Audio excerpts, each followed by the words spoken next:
ಪ್ರಜ್ವಲ್ ರೇವಣ್ಣ ಜೈಲಿಗೋ ಮತ್ತೆ ಎಸ್ಐಟಿ ಕಸ್ಟಡಿಗೋ ಇವತ್ತು ಪ್ರಜ್ವಲ್ ರೇವಣ್ಣ ಎಸ್ಐಟಿ ಕಸ್ಟಡಿಯ ಅವಧಿ ಅಂತ್ಯ ಆಗುತ್ತೆ. ಸೊ ಮತ್ತೊಮ್ಮೆ ಕೋರ್ಟ್ಗೆ ಹಾಜರುಪಡಿಸಬೇಕಾಗುತ್ತೆ ಪ್ರಜ್ವಲ್ ರೇವಣ್ಣರನ್ನ ಎಸ್ಐಟಿ ಅಧಿಕಾರಿಗಳು. ಮತ್ತೆ ಕಸ್ಟಡಿ ಕೇಳ್ತಾರೆ, ಆದರೆ ಕೋರ್ಟ್ ನ್ಯಾಯಾಂಗ ಬಂಧನಕ್ಕೆ ನೀಡುತ್ತೋ ಎಸ್ಐಟಿ ಕಸ್ಟಡಿಗೆ ಕೊಡುತ್ತೋ ಕಾದು ನೋಡಬೇಕಾಗಿದೆ.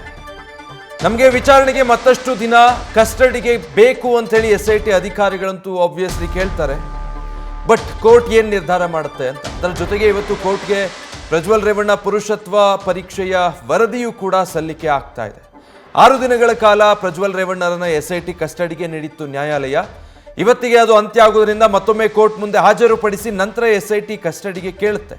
ಆದರೆ ಕೋರ್ಟ್ ಪರಾಮರ್ಶಿಸಿ ನ್ಯಾಯಾಂಗ ಬಂಧನಕ್ಕೋ ಅಥವಾ ಎಸ್ಐಟಿ ಕಸ್ಟಡಿಗೆ ನೀಡಬೇಕು ಅನ್ನುವಂಥದ್ದನ್ನು ನಿರ್ಧಾರ ಮಾಡುತ್ತೆ. ಆ ಕಾರಣಕ್ಕಾಗಿ ಇವತ್ತಿನ ಬೆಳವಣಿಗೆ ಕುತೂಹಲಕ್ಕೆ ಕಾರಣ ಆಗಿರೋದು. ಈ 6 ದಿನಗಳ ವಿಚಾರಣೆ ಸಂದರ್ಭದಲ್ಲಿ ಯಾವುದೇ ಪ್ರಶ್ನೆಗಳಿಗೂ ಸೂಕ್ತವಾಗಿ ಪ್ರಜ್ವಲ್ ಸ್ಪಂದಿಸಿಲ್ಲ ಅನ್ನೋದು ಕೂಡ ಎಸ್ಐಟಿ ವಾದದ ಭಾಗವಾಗಿರಬಹುದು.